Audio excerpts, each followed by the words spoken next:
The host says, shout out to Joaquin Buckley, asking for payment to be on the pod. Nah, you leave that shit in. I don't give a fuck. You big ear goof. I only do podcasts if I get paid. I've never wished for someone to get knocked out, but now I'm wishing for it. What up, y'all? It's your boy Joaquin Newmaster Buckley.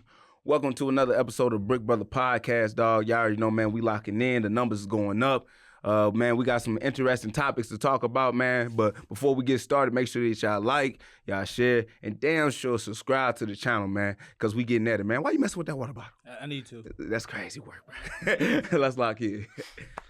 All right, man. So I didn't see this till my feed randomly. I'm sitting at home and, I just going through Instagram and, I see this reel and I'm not super familiar with these guys, but it was the Casual MMA Podcast. Did I get that? Yeah. Is that the name of the podcast? Yeah, but tell me what you talking about, man. What you saying? What you saying? And I quote, I want to say this properly. The host says, shout out to Joaquin Buckley, asking for payment to be on the pod. Nah, you leave that shit in. I don't give a fuck. You big ear goof. I only do podcasts if I get paid. I've never wished for someone to get knocked out, but now I'm wishing for it. What's the backstory on this one? Oh wow, well, no, I ain't see all that. Nah, that's funny. Okay, let's talk about that. Wow. So Casual MMA, they hit me up, like any other podcast or any other show would, right? Just through the DMs. And, they was talking about, hey, if you ever in, I think Vegas, LA, wherever the hell they at, they was talking about, hey, come on through the show. And I was like, look, y'all want me to come on the show, bro? I just got to get paid, because where I'm at in my career right now, like, bro, I can't just go nowhere for free, especially about a show that I ain't even seen or I never watched before. So dude was like, man, we kind of new at this and, we really ain't got that type of budget right now, blase, and all that other shit. And I was like, all right, man, just whenever y'all do get a little budget going, you can holler at me, right? And I think my man said he'll pay for my car service, bro. I like, niggas gonna pay for an Uber, nigga, gonna give a nigga a lift, you know what I'm saying? But other than that, bro, the conversation kind of stopped from there. So, yeah. It was different energies in the DM than just on that podcast, But, matter of fact, though, but just for that and just for hearing that, man, I might just go ahead and slide over there, bro, and give them a show that they want to, you know what I'm saying? Like, what do you say, big ear goof? He said, you big ear goof. I know he ain't talking, bro. I know he ain't talking. Because, like, my thing is, though, at the end of the day, why we got to be disrespectful about it? Because you come on my DMs and you asking for me to be on your show, right? And I'm telling you what it takes to get me on your show, bro. You ain't got to disrespect me because I tell you no. You know what I'm saying? It's just like them motherfuckers like they want to hit on the girl say no. Like, oh, bitch, you ugly anyway. You know what I'm saying? Like, nah, motherfucker, you want me on your show and you want the type of attention that we get now. So, yeah, we might just have to serve that man and get on the show. What's the show called again? What's the podcast? I think it's the Casual MMA Podcast. Yeah, okay. I've seen clips of theirs. I've never watched the whole episode. I kind of like their show a little bit. I ain't gonna lie to you. To see like the other two guys on there, it's like 3 dudes. A bunch of, 3 Asian brothers. That's what's up. I like to see the diversity in the MMA space. It seems like they're doing some cool stuff. No, I'm being for real. Like, there ain't no shade. It seemed like the other 2 guys seem like they're like, nah, like, bro, chill. And they cut it out the week before or something like that. He said, nah, leave that shit in. Mm-hmm. So he felt that with his soul. He really wanted to get off. Okay. The only thing I'm going to say is, I don't understand how you can be mad. First off, we know you wouldn't say that to his face. That's number one. You would never pop that... You're big, you're a goof. What talk? I think they do have some combat sport. One of the dudes got the cauliflower. Come from up areas. No, I'm saying I think they come from some sort of mixed martial arts background. So I show respect this dude. But come on, bro. You're not for. No, I mean, they really about to pull the Aaron Plummet out of me because, like, bro, they don't know. Like, I'm willing to catch that fade with anybody, bro, and like that's the damn honest truth. He not gonna catch but no. But we gonna take it as him just trying to be funny. Him trying to be a comedian, right? But yeah, just realize, man, your jokes can get your ass in trouble. You know what I'm saying? So with that being said, yeah, I'm liking where they trying to get their head at. I'm liking what they trying to do. But yeah, don't come over here with the disrespect though. No, that's what I was gonna get to. You're not about that life. You don't want to fight an actual fighter. you hoping that somebody else knocks him out because you know you can't knock him out. Mm-hmm. You know, he don't want any type of problem, and that's my issue. Your price is your price. I'm not saying that's the way I would do business, anybody else, but that's what it is. Right. If you want a guest on your show, I'm not about to pay no guest to be on this show. I'm just going to tell you flat out. But I can't be mad at somebody for asking for payment. If you don't like the way somebody does business, don't do business with them. But to disrespect them, to call them a bigger goof, to wish bad luck on somebody, you hope they slip on a banana pill and they get knocked out by somebody, is crazy. That's what he said? He didn't say that, but he said he hope you get knocked out. He was hoping you lose. You know what I mean? Well, I hope he bet his life on. You know what I'm saying? Like, for real. He was just talking extra spicy, and I don't see what's the part of the animosity. Like, if I'll give you one better. There's some women you hang out with, their time is for free. Some guys, they invest in their money to get time from a particular woman. If you go up to a woman, you ask her for her time, and she says it costs $500 an hour, you cussing out is crazy. Yeah. I just choose to go to those who choose to do business for free. You know what I mean? 100%. It is what it is. 100%. If that's how you feel about it, that's how you feel about it. It's either you want to do business with me or you don't. Mm-hmm. I can't get mad at you because your time costs something and I want something for free. That's not how business works. Right. And my thing is, too, like, if I'm any other fighter, like, and I'm seeing this, too, like, why give the opportunity to anybody, right, just to hop on their show and you do them a favor anyway? Like, people be forgetting, like, this is a business at the end of the day. Like, when they do their little pod and when they run their little show, they not just doing that shit off the strength of their heart. They trying to grow. They trying to, you know, get something off of it. So with that being said, invest in the business, right? Invest in your show. So bigger for fighters, you know what I'm saying? Don't be going on no show for free, you know what I mean? Especially when it's talk about MMA podcasts and stuff like that, because our whole thing, we want to reach a different audience. We want to reach a different brand, you know what I mean? And try to create a new fan base for ourselves. But motherfuckers at MMA, they know me. So you ain't helping me do anything, you know what I'm saying, by hopping on your show. So, like, at the end of the day, like I said, like, what we going at right now in the projection of my career, like, you don't have to pay me to get on any show. Jackson Podcast paid me to get on a show. Shout out to them.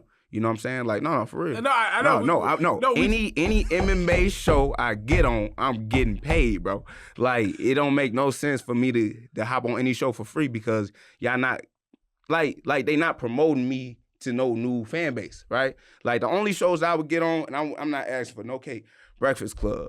You know what I'm saying? Club Shay Shay, The Pivot, you know what I mean? Like, shows like that. Other than that, every other MMA show, I don't give a fuck. Them niggas don't ever reach out to me. Everybody in MMA know me, period. So, yeah, shout out to them.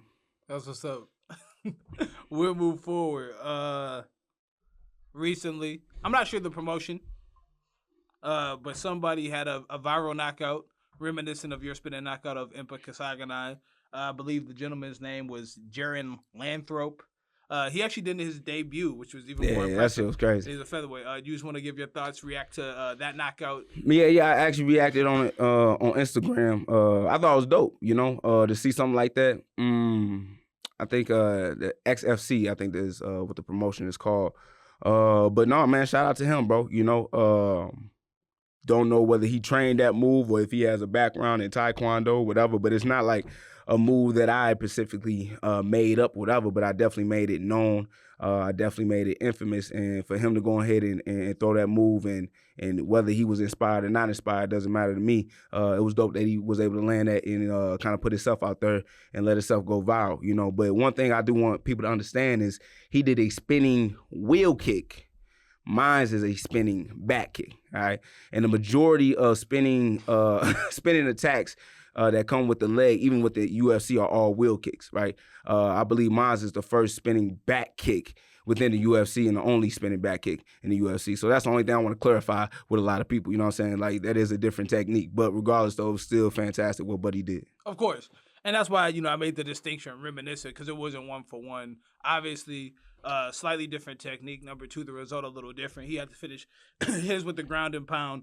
But to see somebody be creative and use the same setup, you know, that was the thing that I thought was pretty cool. Yeah, the hold my foot technique. The dude just kind of held the look at it like, you finna do something? Yeah. So, I got something for you. And he threw it. Nah, 100%, bro. And that's what I love about mixed martial arts, bro. Like, the creativity that we can have within the game, I still don't think we didn't see. There's a lot of people that fight, and I feel like I don't know, bro. Like, this game hasn't evolved like you think it should have, right? And I think you just spoke about it before. You know, we had a little argument about it, but you didn't change my mind about it now. But like, if you look at like the past generations, like, you know, if we just talking about 170 fighters, right? Like the George St. Pierre's, the Josh Koscheck's, you know what I'm saying? The Jake Shields, you know what I mean? What's another good name we can put out there? Probably Robbie Lawler or whatever. Tyrone Woodley. Like, those guys could still like compete today? Yeah, right, in today's field. And I only believe that's for sure because this game hasn't evolved. And what I mean, it hasn't evolved, right? You definitely got better athletes, man. You definitely got, you know, guys that, you know, for their frame and everything look a little bit different for their weight class. But, like, you don't see the creativity in the techniques no more, right? Like, you see everything kind of still, I say, one-dimensional, you know what I'm saying? And not a lot of guys out there kind of being, you know, dynamic. Right, like what's that kid name from the Fighting Nerds? Mauricio Rufy.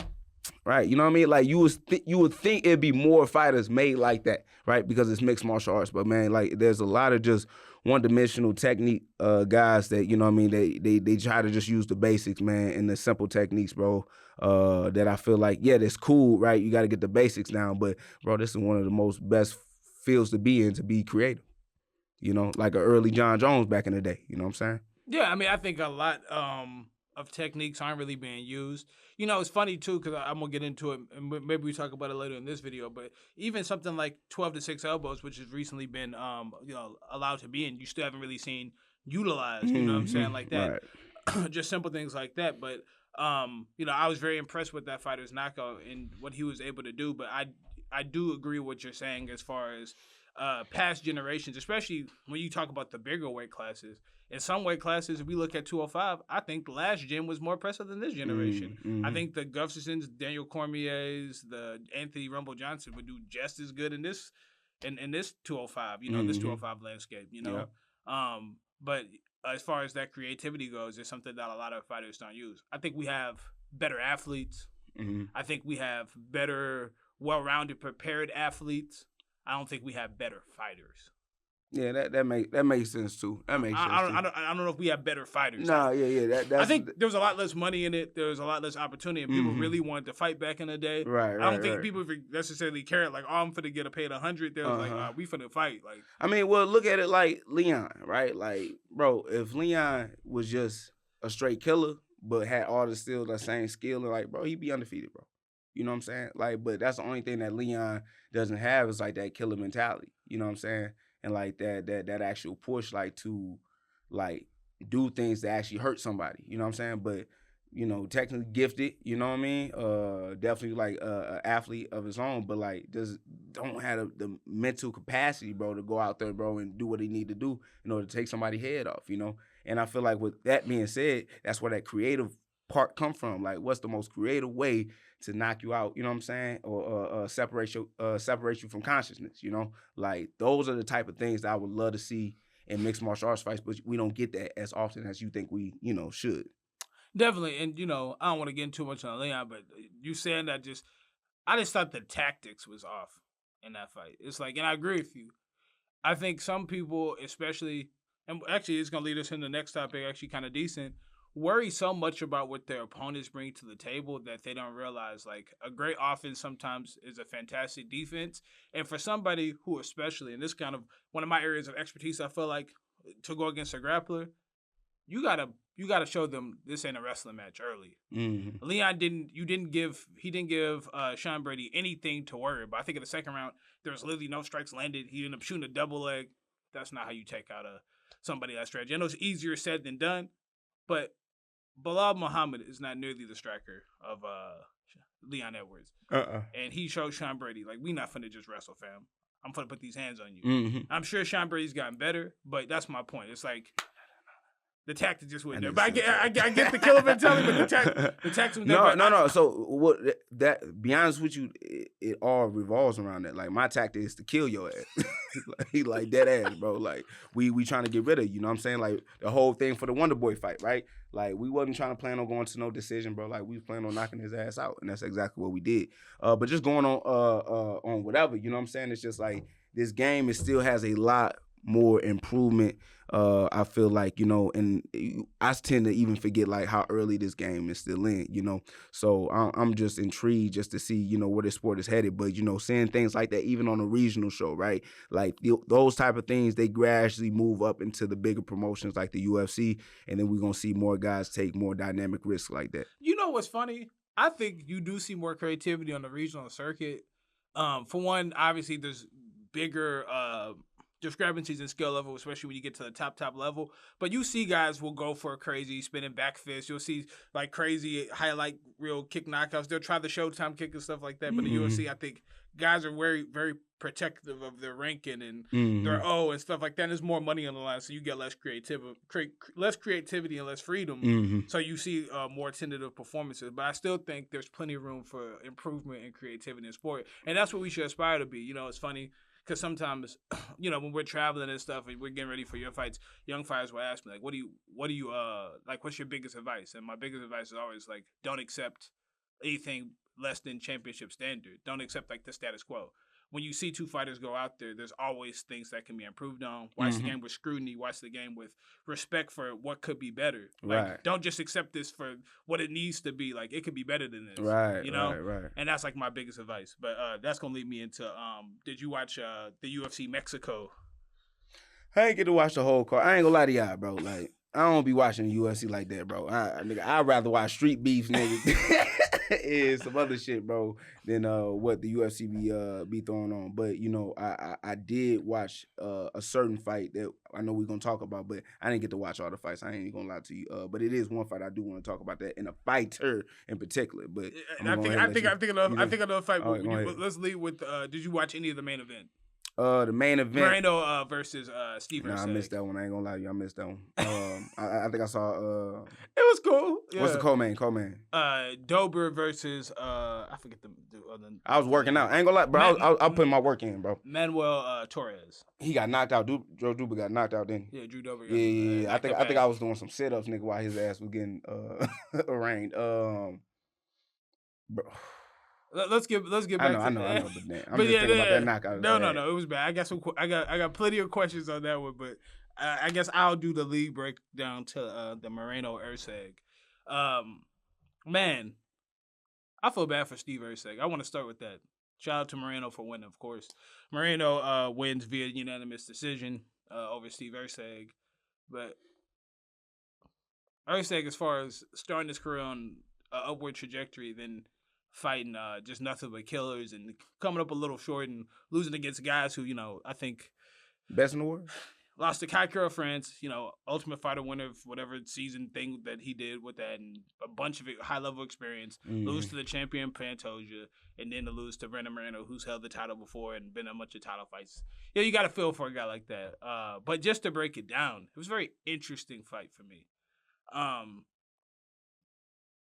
Moreno, really good boxing. You already know what he brings to the table. Mixing some takedowns here and there. It was a very competitive fight. I gave at least 3-1. 3-2.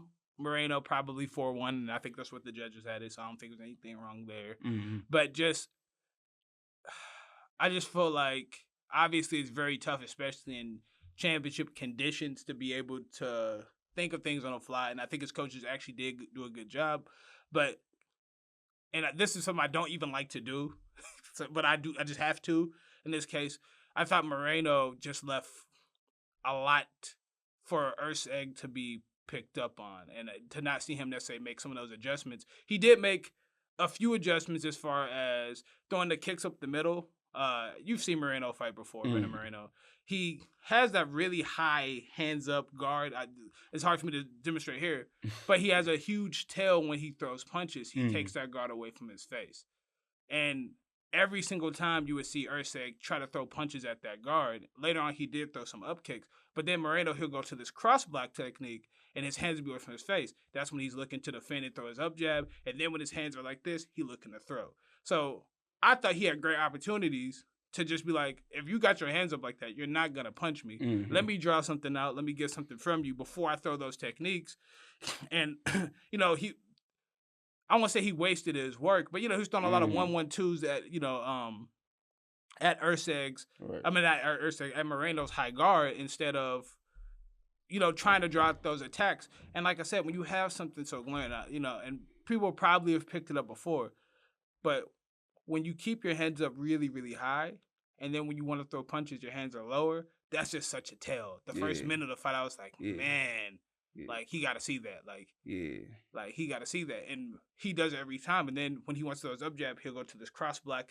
Like, he has a very traditional boxy kind of style. And in MMA, and it was just certain things that I thought Erceg could have done better. And he's one of those guys I feel like is super talented, and he fights his certain style. But sometimes we have to adapt our style to our opponent. Right. It's not just doing what we bring to the table. But Moreno controlled, was moving forward a little bit more. They did have a good back and forth.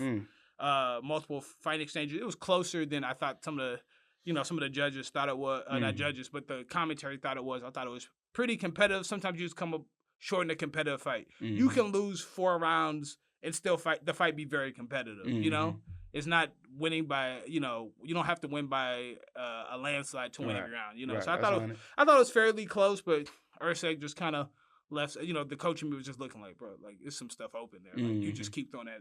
And then eventually, like I said, he did throw those front kicks up the middle and stuff. And then when he goes to the cross block, he would throw it to the side. He had the cross block on instead of throwing the high kick on the other side. It's like, just little mistakes, little adjustments. Yeah. But I thought it was a great fight for UFC Mexico. I think Moreno obviously could fight for a title next against Pantoja. I think what they fought already, right? Yeah. I'd like to see a rematch between them two. But do you have any thoughts about what Erceg should do to kind of get himself back? Like I said, you have 3 fights in the UFC. Get you a contenders, nigga. Get you a dude that coming off the Dana White Contender Series. Yeah, that's what I do. Yeah, bro, you ain't just gonna keep giving me these killers, bro. Yeah, but you gotta realize, I mean, his contract is the same, so you get paid the same way. You know what I mean? But right now, I think his best route. Talking about Steve Erceg, they ain't gonna cut him or nothing like that. Nah, right? So get you for putting on, these good fights and taking on these dangerous guys, you know what I mean? Get you something that, you know what I mean, that, ain't nothing to set up fight, you know what I'm saying? But something that makes sense for you. Yeah, right? I mean, this is the second year in the UFC. Because I don't like that picking and choosing, but Steve Erceg, I think he could pick and choose. He needs to. I think when you fight nothing but killers, it's time for you to kind of, okay, let me get some experience right at this level. Obviously, I ran through some people, but let me get some and really make sure that you're putting in the work to leap up so you're more competitive in those. Like I said, I think Erceg is one of the people who fights his particular style, but tailoring to what he do a little bit more to his opponents. Maybe he could work on that a little bit. But I think he's a fantastic fighter, so I'm throwing no shade at all. As good as they come in, obviously Moreno is one of the best fighters in the world. Of course. It's no shame in losing to him. But then the next fight, you already talked about it. Man, Drew Dober ends up getting knocked out by Manuel Torres early in round 1. I don't even know who that is, Manuel Torres. That was his 3rd fight in the UFC, so he's pretty early. Okay. So Drew Dober is one of those people you've seen fight pretty much everybody at 155, 100%. And with watching that fight, it didn't last all that long. So I was doing some sit-ups, bro, and now the fight was going cool, whatever. I came back up, and he bow. I'm like, dang, bro. I ain't gonna lie to you. I think my man, was it Dan Murgliata? Was it Mercury on that one? I think it was. I don't remember who the ref on that one was. But he moved a little slow on that stoppage, bro. You said a little slow. It was bad. It was bad.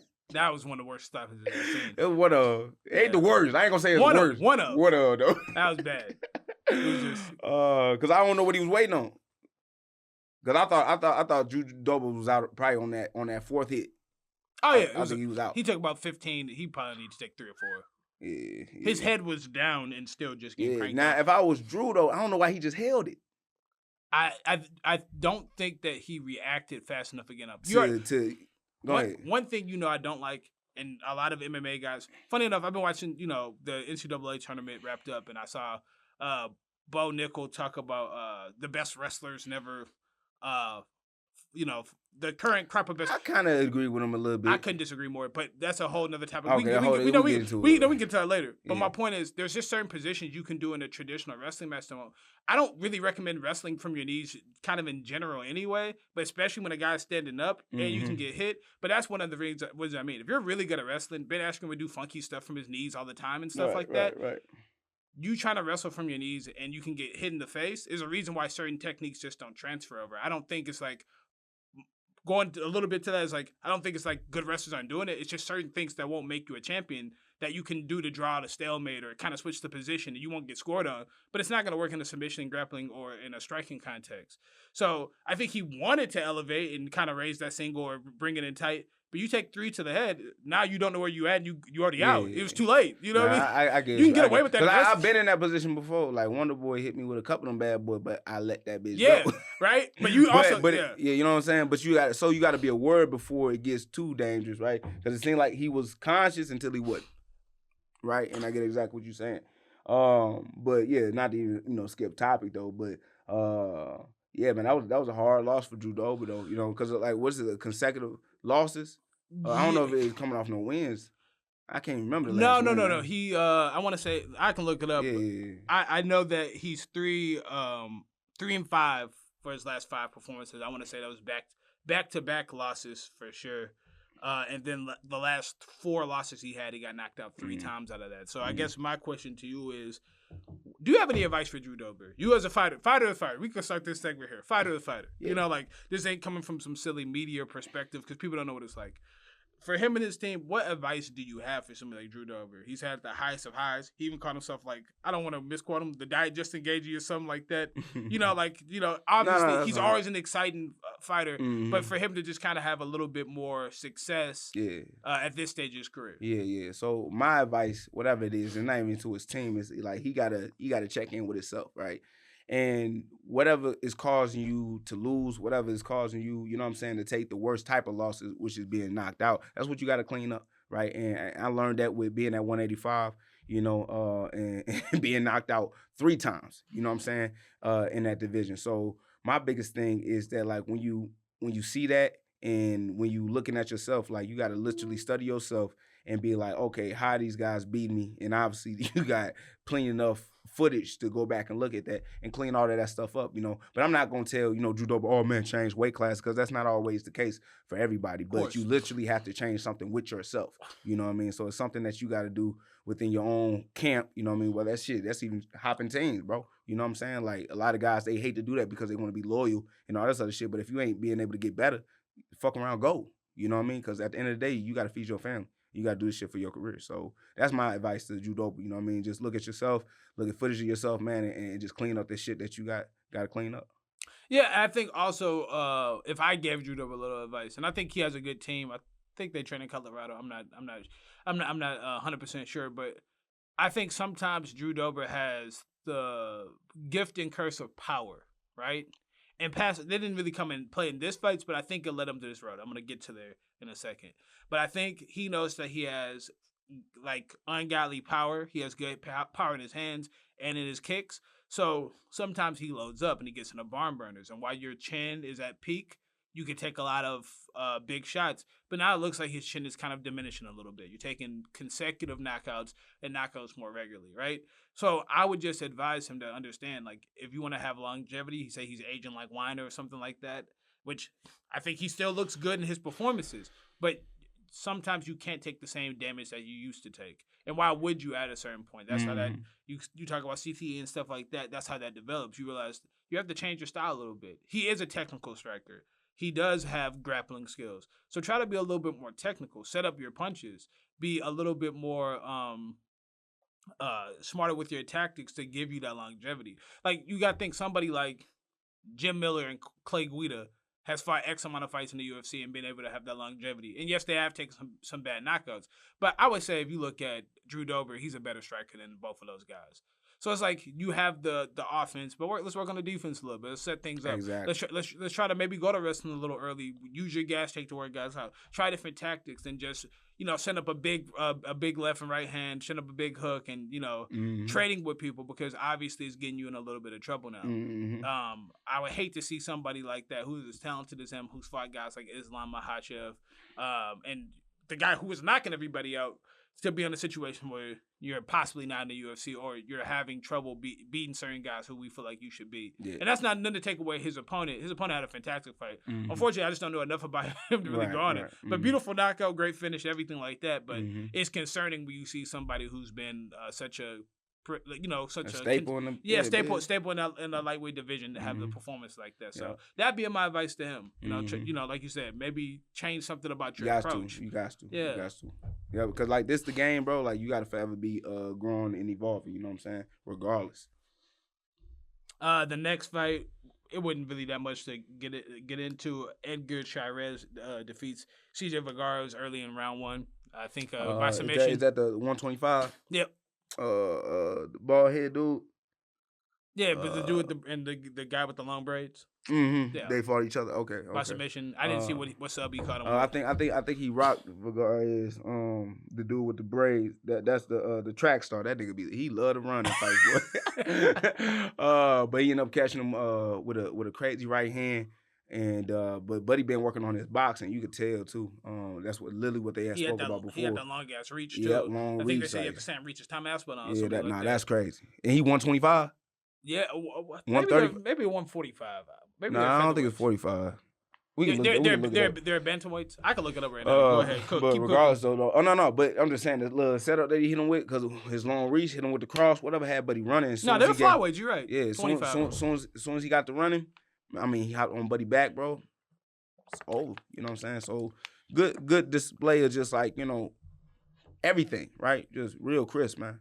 From the boxing and from the jiu-jitsu was nasty work. I ain't gonna lie. All right. Good bro, that one. And then we had the crowd favorite there, Raul Rosas Jr. versus Vince Morales. Raul Rosas Jr., ended up winning by unanimous decision. He's now 5-1 in the UFC. You end up missing that fight, but Rosas Jr. Did what he does. He's a really good grappler. His striking looks improved, but it was mostly a grappling match. Mm-hmm. Vince Morales has good submission skills. The commentary team mentioned his Peruvian necktie and his darts, and he went to those a little bit. Looked like he got Rosas Jr. in a little bit of trouble because he's such a wrestling heavy guy, kind of shooting it down for legs. But Rosas Jr. controlled 90% of it. Was able to really just use really good jiu-jitsu, top pressure, and good scrambling skills to just kind of beat Morales position by position and just kind of beat him soundly over 15 minutes. So it was a good match for him. No, that's cool. That's cool. I was impressed with him, especially early in his career. He had that loss to Christian Rodriguez, but now he's 5-1 in the UFC. Do you think that he should start taking on ranked opponents? He's still only. I see you shaking. He's only 20 years old. Do you think he should just pump the brakes and keep just? Yeah, keep doing what he's doing. Keep doing what he's doing. He you can see like he getting his experience in, not just with his record being 5-1, but he taking these guys to decision. He having close competitive fights. So like he learning. I ain't gonna lie, you know what I'm saying. I ain't had the biggest. I wasn't sold on the kid at all. You know what I mean, when he first got into the UFC, but I missed the fight, but if he keep doing what he doing, bro, he gonna make some noise at the end of the day. You know what I mean, and do what he need to do. But if they rush him, you know what I'm saying, like that's when you can't utilize a person, you know what I'm saying, at that time. So my thing is, bro, he only 20 years old still. 20, yeah, he's 17, bro. Like yeah, he good, bro. He got time. I say, bro, give it another year, 2 years, bro.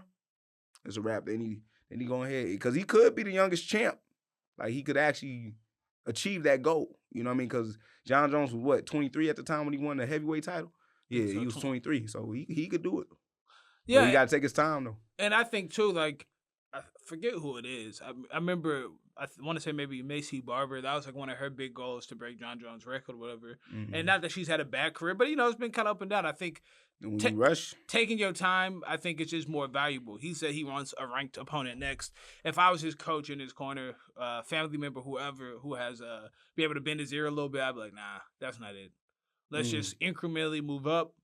Longevity is very important. But that's the thing, I don't know who, like the ranking the dude that he had fought, but obviously he wasn't no ranked dude, but like the level, right, or the name that you gave me, but like, who was the dude that he fought again? Vince Morales. So he been in the game. Yeah, he fought long enough, right? That's what I'm saying. Like, go inching up that ladder, it's not gonna take long to get to a 15, right? Get to a 10, get to a 5 type shit. You know what I'm saying? Like, it ain't and plus with the name that he got. But you do want to work your way up gradually, though, at the end of the day. You know what I'm saying? But I don't see it taking like 5 years for my man. No. I think just maybe take 2-3 fights, and each fight just take a step up in competition. Mm-hmm. But them ranked guys direct for a reason a lot of times. Yes.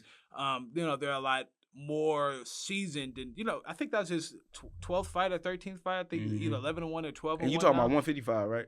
I think Rosas Jr. is a 45. But let me, I can double check. 45, yeah. I can double check on that.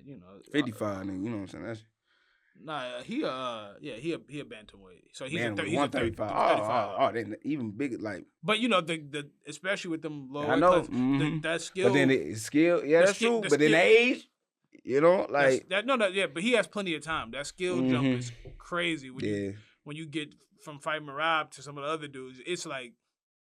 That's true. Marab is Sean O'Malley, like you start. That's 100. You start that's getting 100. to them P.O.D.ons. That's 100. No, that's 100. If I'm him, you don't want to see a Corey Sandhagen right now. That's not disrespect. I'll just be very careful before you start fighting those guys. Because you see what happened with Erceg. Once you start fighting them, the UFC, we finna just keep giving you those guys. Because you up there now. And you can't go back. Yeah, that's 100. If I was him, I would just incrementally work your way up, because all the guys who I mentioned, I'm not saying that they would just smoke Rosas Jr., but they're not just good at wrestling. They're not just good at striking. They're not just good at, they're good at everything. They're good at everything. Good at gas tanks. They're good in 5-round situations. Right. Umar, all those guys, they're just very well experienced. Damn, I'm tripping, bro. Yeah. If I was him, take your time, dog. Yeah. And you ain't gonna be saying chewy like that. You fighting the. No, you might be. So if I was him, I just take my time. What do you have to lose?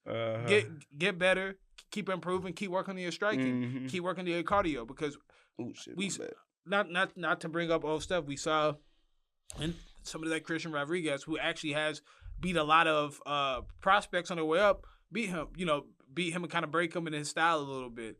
Guys, the best of the best, they'll do that to you, So I would just be careful before doing that. There's nothing wrong with taking your time. You're only 20 years old.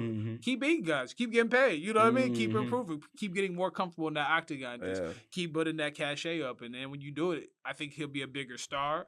I think that he'll be even more marketable. His record will be better. He'll make more money, and he'll probably be a lot more successful. That's my advice. That's good advice, bro. Motherfuckers should pay you for that. He ain't finna listen, but it's all right. He's doing great. He got a good team. Then the next fight was David Martinez. He won by K over Simon Oliveira. We ain't got to break it down. And then Kevin Borjas wins over Ronaldo Rodriguez by decision. Shout out to those guys for winning as well. A few people got spun on that card too on the prelims.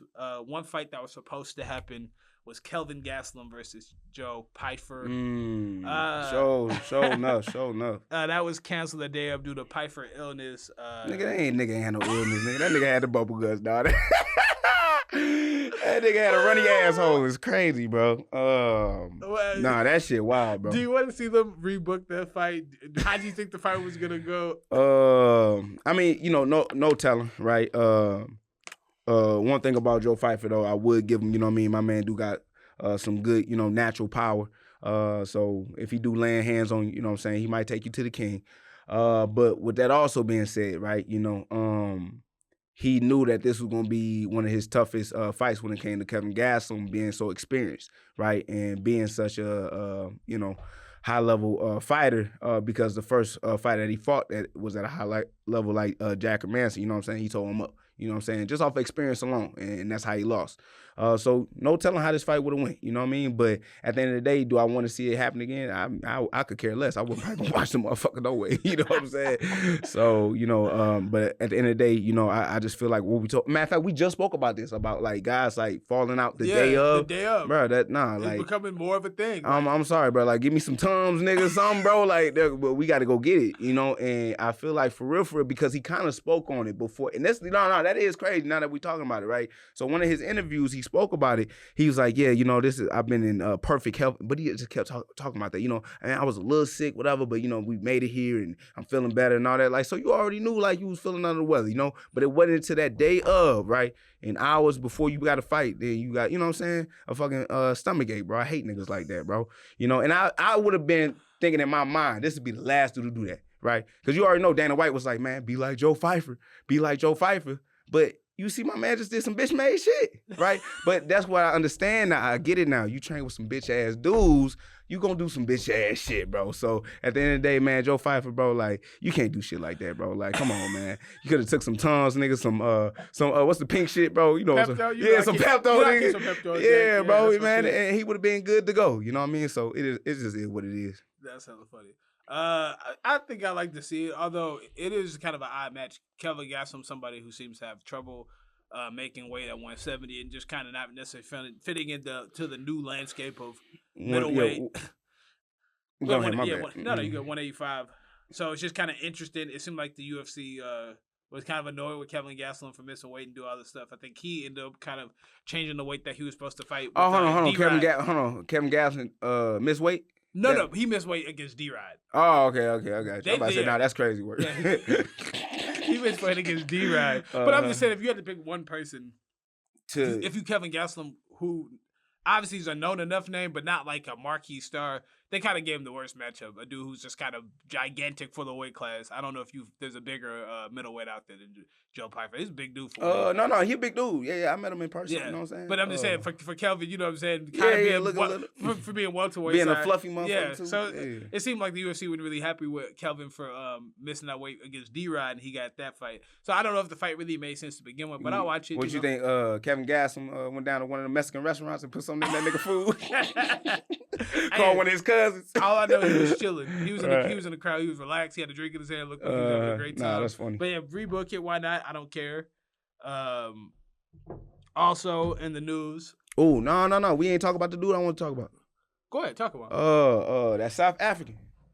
Not South African. Where are you from? Cameroon. Oh, you talking about the last prelim? Yeah, go ahead. Yeah. Talk on it. Jose. No. That boy cold. Yeah, hell of a knockout. I know they lying about his birth certificate though. I know my man ain't just 22 years old. If he is, bro, that's crazy, bro. I think what he knocked out. Jose Medina. Man. Know. Yeah. And Medina just kept smiling, getting rocked and all that shit. Like, bro, nah, you just collecting good CTE right now, bro. You gotta put your hands up. You gotta move. You gotta do something. But no, I was highly impressed by dude, bro. I ain't gonna lie to you. When I seen that, I was like, bro, okay. And then when they said 22 years old, like that's what I'm talking about. Like that's what I want to see, more guys like that get into the UFC. You know what I'm saying? Like that's really already built, already got, everything together when it comes to the striking. And they say he is a sambo, you know what I'm saying, artist as well. So like when I see fighters like that, I'm like, okay, that's where like the beginning starts, because yet again, this sport is all about, the evolution of the next big thing. And I feel like we just really ain't seen it yet, obviously with myself still being in the UFC and still developing my skills and everything of that nature, right? Like I just feel like still, I'm like, bro, it's still another part that y'all ain't see me, really kind of blossom and still be able to perform out there, But just seeing that dude fight, man, just giving his flowers, man, that shit was lit, you know what I mean? And then going out there and putting on a knockout right there on your debut in the UFC, bro, shit crazy work, Yeah. But we're gonna see more dudes like him, I promise you. Yeah. Oh, definitely. And, he had a fantastic performance. Obviously, everybody was hyped up. Early finish in the first round, man. Mm-hmm. He looked like he was a seasoned vet. I was actually kind of wondering when I was watching the fight, like, oh, man, I've never seen this kid before. Yeah, like, I thought he going to be swinging, wild, doing all that. Nah, sharp, bro. fast, crisp, big. Mm-hmm. Yeah. Not big. Yeah. No, I'm just saying, like, he just looked ready for the part, especially at that age. I didn't know he was as young as he was. Yeah, that shit crazy, bro. But no, that's where the sport is, like, that's where it needs to go. You know what I mean? Like, that's when it kind of really sparked my interest when I watched him, and then I watched the other niggas and they were just swinging it. I was like, all right, And I breezed by him, but David Martinez, he had a hell of a knockout too over the Simon Oliveira. He was ready. I think he was the one they were saying his parents were doctors or something like that. Him and his sister both fight in the UFC, and he don't really need to fight or whatever. Want to fight. But his techniques were crisp. He ended up knocking dude out quick and precise and sharp hands and look great. So some of the young guys really doing a good job. But yeah, shout out to them. I think there were 4 overall finishes or 5 finishes, 4 KOs in that card. So pretty interesting. It was a good watch. Moving forward though, did you hear about Conor McGregor? What kind of McGregor on, man? At the last, I want to say it was the BKFC. They asked him about him potentially coming back. He said that the UFC is planning to do a fight card in sometime. I want to say maybe June, Alcatraz or something. And he said he wasn't. The number just didn't sound right. Oh, that's crazy. He's the to even want to do a fight. He said something like that. I don't remember what he said exactly. So if I'm misquoting you, my bad. But he said some random place. And he said that he felt like the number just wasn't there. If he come back, he's gonna be the biggest anticipated comeback, and he got all the records for the gates. He got all the records for the pay-per-view, so he basically knows his worth. Said the fighters would know your worth, but he said he was more interested.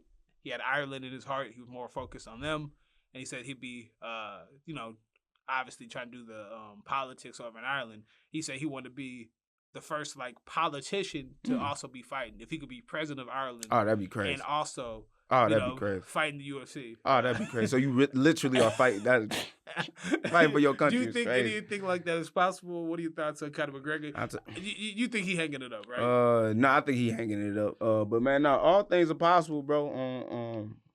In this program that we live in called the Matrix. So with Conor McGregor saying that's what he want to do, but you gotta people fail to realize he said he still got 2 more fights on his contract. 2 more, yep. So as long as you still got that 2 on there, the only people that you're gonna be fighting for is the UFC.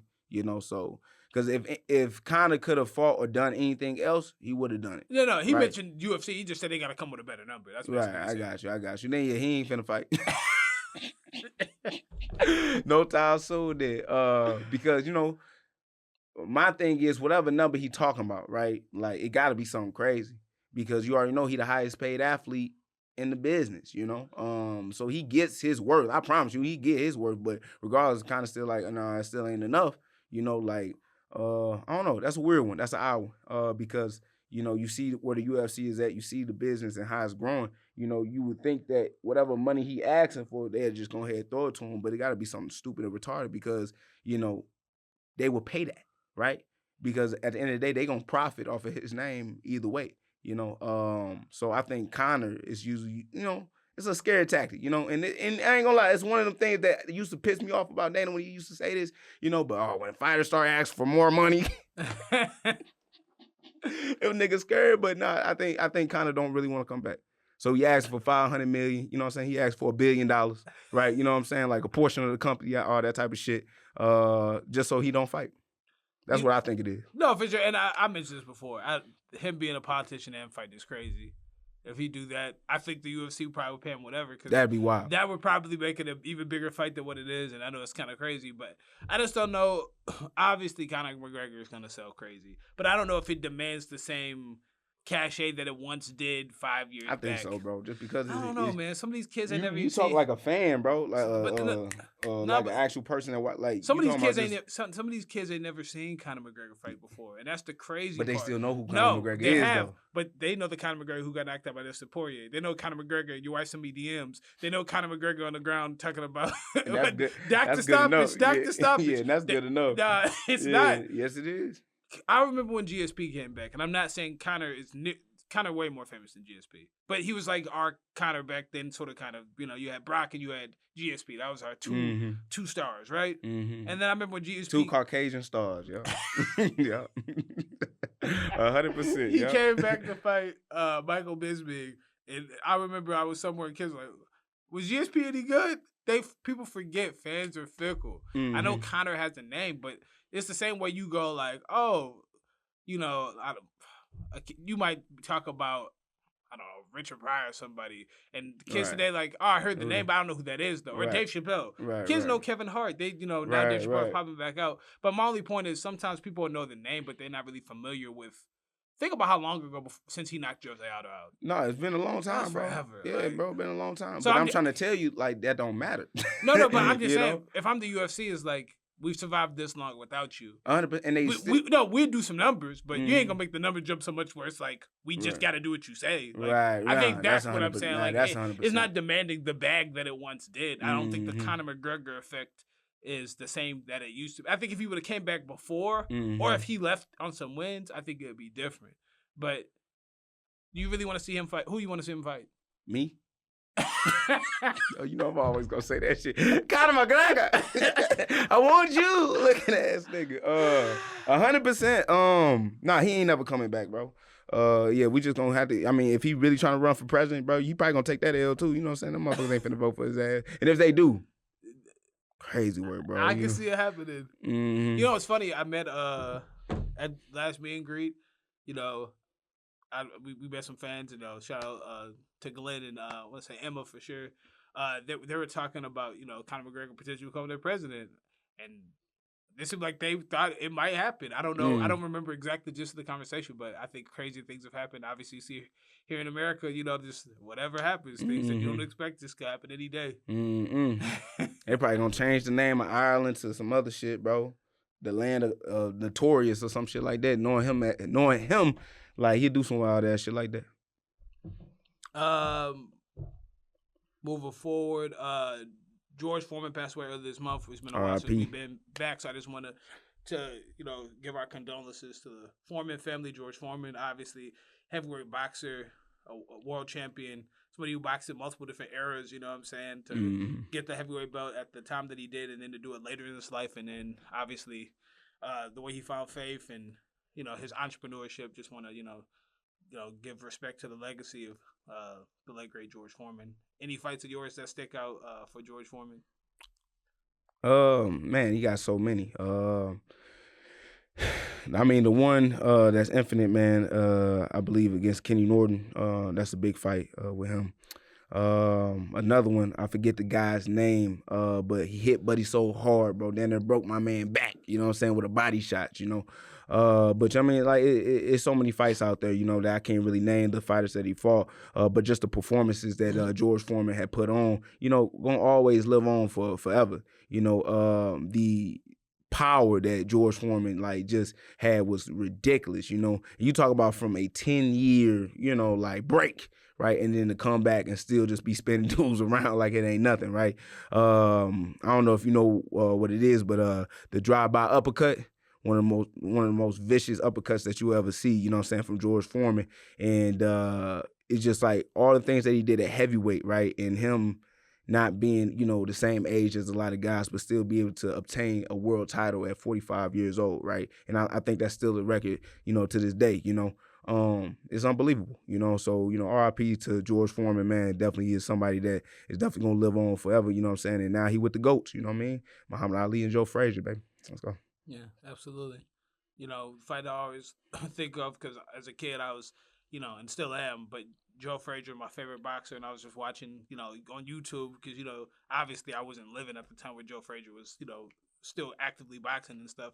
I'm watching him and Ali and this and that. And I was like, oh, how did he do against George Foreman? And just the power that George Foreman had in that fight. Just the times he knocked him down and just how impressive it was against somebody so world class. Like you said, with the legends now, RIP. What a career, what a life. Yeah. Yes, sir. Also, we probably won't cover the whole thing, but did you see on the next card, it's Josh Emmett versus Lerone Murphy. You got your boy Cortavious Romeus on the main card. Oh, nice. Already early in his career, so I just want to show some love. I know you and Cortavious got a good relationship. Yeah. I don't know who he fighting. I actually didn't hear about that. Some dude I never even heard of before. But no, that's good for him. My life. But he already on the main card, which is crazy. Court, go get him. Second UFC fight. He's fighting Lee Chang Ho, 10-1 versus 9-3. And send his ass back to China or Japan, wherever the fuck that Why you from Pasadena, California? Same place the motherfucker niggas from. All right, though. No. Shout out to him. What card is that though again? It's next week. It's next week, but who the main? Lerone Murphy. Oh, and Josh Emmett. Yeah, Josh you just said it. Emmett, You just said it. All right, that's cool. Yeah. Little Apex boy. Yeah, look like it. I mean, they still packing out the Apex, which is crazy. But yeah, thank you for watching another episode of Brick Brothers Podcast. Please like, share, subscribe. Be a brick.